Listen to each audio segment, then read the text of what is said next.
നമസ്കാരം സുഹൃത്തുക്കളെ, സ്റ്റെപ്പ് 2 സക്സസിൻ്റെ പുതിയൊരു മലയാളം ക്ലാസ്സിലേക്ക് സ്വാഗതം. ഇന്ന് നമ്മൾ ഡിസ്കസ് ചെയ്യുന്നത് ഒറ്റപ്പദമാണ്.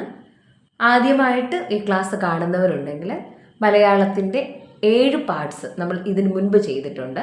അത് പ്ലേലിസ്റ്റ് ആക്കി തന്നിട്ടുണ്ട്, അതൊന്ന് നിങ്ങൾ കാണുക. ഓക്കെ. മകളുടെ ഭർത്താവ് ജാമാതാവ്. മകളുടെ ഭർത്താവ് ജാമാതാവ്. ഒരു പക്ഷെ ഓപ്ഷനകത്ത് നമ്മൾ ഇത് എഴുതാൻ സാധ്യതയില്ല. മകളുടെ ഭർത്താവ് എന്നിട്ട് ഈ മാതാവ് എന്നത് വരുന്നത് കൊണ്ട് ഒന്ന് ശ്രദ്ധിച്ചു പഠിച്ചോടാ. മകളുടെ ഭർത്താവ് ജാമാതാവ്. ജാമാതാവ്. ഓക്കെ അല്ലേ? മകൻ്റെ ഭാര്യ സ്നുഷ. ഉഷയല്ല, സ്നുഷ. മകൻ്റെ ഭാര്യ സ്നുഷ. ഈ ക്ലാസ് കാണുന്നതിൽ മെജോറിറ്റി സ്നുഷകളായിരിക്കും അല്ലേ? യെസ്. അപ്പം കൂടുതൽ ആൾക്കാരൊക്കെ ഡിപ്പെൻഡ് ചെയ്യുന്നത് ഈ സ്നുഷമാരായിരിക്കും. ഓക്കെ. യെസ്. അപ്പോൾ എന്താ? മകളുടെ ഭർത്താവ് ജാമാതാവ്, മകൻ്റെ ഭാര്യ സ്നുഷ. മകളുടെ ഭർത്താവ് ജാമാതാവ്, മകൻ്റെ ഭാര്യ സ്നുഷ. സഹോദരീ പുത്രൻ ഭാഗിനേയൻ. സഹോദരിയുടെ പുത്രൻ മകൻ ഭാഗിനേയൻ. സഹോദരിയുടെ പുത്രൻ ആരാണ്? ഭാഗിനേയൻ. അടുത്തത് നോക്കിയേ. ഭാര്യയുടെ പിതാവ് ശ്വശൂരൻ. നല്ല വാക്കുകളാണ്, കേട്ടിരുന്നോ മക്കളെ? യെസ്. അപ്പോൾ ഇത് നോക്കി പഠിച്ചോ. കേട്ടിരിക്കുക മാത്രമല്ല, ഒന്ന് നോക്കി അതിൻ്റെ ഒരു കൺസ്ട്രക്ഷൻ കൂടെ ഒന്ന് നോക്കി വെച്ചോ കേട്ടോ. ഭാര്യയുടെ പിതാവ് ശ്വശൂരൻ. ഭർത്താവ് അല്ലെങ്കിൽ ഭാര്യയുടെ അമ്മ, നമ്മൾ അമ്മായിയമ്മ പേര് എന്താണ്? ശ്വശ്രുവാണ്. അമ്മായിയമ്മയുടെ പേരല്ല, അമ്മായിയമ്മയ്ക്ക് പകരം പറയുന്നത് ശ്വശ്രു. ഭർത്താവിൻ്റെയോ ഭാര്യയുടെയോ അമ്മ എന്തെന്ന് പറയും? ശ്വശ്രു എന്ന് പറയും. ശ്വശ്രു.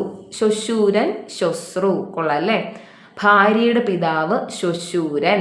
ഭർത്താവിൻ്റെ ഓർ ഭാര്യയുടെ അമ്മ മാതാവ് ആരാ? ശ്വശ്രു. സഹോദരിയുടെ ഭർത്താവ് സ്യാലൻ. സഹോദരിയുടെ ഭർത്താവ് സ്യാലൻ. അളിയൻ എന്നൊക്കെ പറയത്തില്ലേ, മച്ചാൻ. ഓക്കെ. സഹോദരിയുടെ ഭർത്താവ് സ്യാലൻ. അളിയൻ ഒരു സ്യാലനാണ് കേട്ടോ. അളിയൻ സ്യാലൻ. സഹോദരിയുടെ ഭർത്താവ് സ്യാലൻ. പുത്രൻ്റെ പുത്രൻ പൗത്രൻ. പുത്രൻ്റെ പുത്രി പൗത്രി. അപ്പം മകൻ്റെ മകൻ പൗത്രൻ അല്ലേ? പുത്രൻ്റെ പുത്രൻ പൗത്രൻ. പുത്രൻ്റെ പുത്രി പൗത്രി. ഓക്കെ. എന്നാൽ മകളുടെ പുത്രനാണെങ്കിലോ, അതായത് പുത്രിയുടെ പുത്രൻ, മകൻ്റെ പുത്രനാണ് പൗത്രൻ പറഞ്ഞതല്ലേ? മകളുടെ പുത്രൻ ദൗഹിത്രൻ. അതായത് മോളുടെ മോൻ ആരാ? ദൗഹിത്രൻ. മോളുടെ മോൻ ദൗഹിത്രനാണെങ്കിൽ മോളുടെ മോൾ ആരാ? ദൗഹിത്രി. മകളുടെ പുത്രി ദൗഹിത്രി. പുത്രൻ്റെ പുത്രൻ മോൻ്റെ മോൻ പൗത്രൻ. മോൻ്റെ മോൾ പൗത്രി. പുത്രൻ്റെ പുത്രൻ പൗത്രൻ. പുത്രൻ്റെ പുത്രി പൗത്രി. മോൻ്റെ മോൻ പൗത്രൻ. മോൻ്റെ മോൾ പൗത്രി. മകളുടെ പുത്രൻ ദൗഹിത്രൻ. മകളുടെ പുത്രി ദൗഹിത്രി. മോളുടെ മോൻ ദൗഹിത്രൻ. മോളുടെ മോൾ ആരാണ്? ദൗഹിത്രിയാണ്. ദൗഹിത്രിയാണ്. ഇപ്പോൾ ഈ മലയാളമൊക്കെ പഠിക്കുമ്പോൾ ഞാൻ സാധാരണ ചെയ്യുന്നൊരു കാര്യം, ഇങ്ങനെ വാക്കുകൾ പഠിക്കാനായിട്ട് നമ്മളിപ്പോൾ എന്താ ആരെങ്കിലും നമ്മൾ ലൈഫിൽ കണക്ട് ചെയ്യാനായിട്ട് പറ്റും. നമ്മളെ വീട്ടിലുള്ള ആൾക്കാർ തന്നെയാണ്. ഇപ്പോൾ നമ്മൾ ബ്രദറൊക്കെ ഉണ്ടെങ്കിൽ കുഞ്ഞു മക്കളൊക്കെ ഉണ്ടെങ്കിൽ ഇപ്പോൾ അമ്മയുമായിട്ട് വെച്ച് അല്ലെങ്കിൽ അച്ഛനുമായിട്ട് കണക്ട് ചെയ്ത് വെച്ച് മോനാരാ? പൗത്രൻ. അപ്പോൾ ആ ആളെയൊക്കെ വെച്ചൊന്ന് കണക്ട് ചെയ്ത് വെക്കാം. ആ കുട്ടിയുടെ പേരും അല്ലെങ്കിൽ ഇതുമായിട്ടൊന്ന് കണക്ട് ചെയ്ത് വെക്കാം. സഹോദരിയുടെ ഭർത്താവ് സ്യാലൻ. അപ്പോൾ അങ്ങനെയൊക്കെ ഉണ്ടെങ്കിൽ ആ വീട്ടിലുള്ള ആൾക്കാരെ ഒന്ന് കണക്ട് ചെയ്ത് നമ്മൾ ഈ ഒരു പേര് കൂടെ ഒന്ന് ഓർത്ത് വെച്ച് കഴിഞ്ഞാൽ പിന്നെ മറക്കത്തില്ല എന്നുള്ളതാണ്. ഇപ്പോൾ എന്താ അമ്മായിയമ്മ ശ്വശ്രു ആണ് എന്ന് മറക്കുമോ? ക്ലാസ് വെക്കുന്ന ആരും മറക്കത്തില്ല, പ്രത്യേകിച്ച് പെൺപിള്ളേർ എന്തായാലും മറക്കുകയില്ല. ഓക്കെ. യെസ്. അപ്പോൾ ഭാര്യയുടെ പിതാവ് ശ്വശൂരൻ.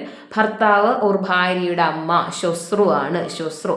മകളുടെ ഭർത്താവ് ജാമാതാവ്. മകൻ്റെ ഭാര്യ സ്നുഷ. സഹോദരീ പുത്രൻ ഭാഗിനേയൻ. ഭാര്യയുടെ പിതാവ് ശ്വശൂരൻ. ഭർത്താവ് അല്ലെങ്കിൽ ഭാര്യയുടെ അമ്മ ശ്വശ്രു. സഹോദരിയുടെ ഭർത്താവ് സ്യാലൻ. പുത്രൻ്റെ പുത്രൻ പൗത്രൻ. പുത്രൻ്റെ പുത്രി പൗത്രി. മകളുടെ പുത്രൻ ദൗഹിത്രൻ. മകളുടെ പുത്രി ദൗഹിത്രി. അപ്പോൾ അടുത്ത ക്ലാസ്സിൽ മറ്റൊരു ടോപ്പിക്കുമായിട്ട് വീണ്ടും നമ്മൾ വരും. Okay, bye. Thank U.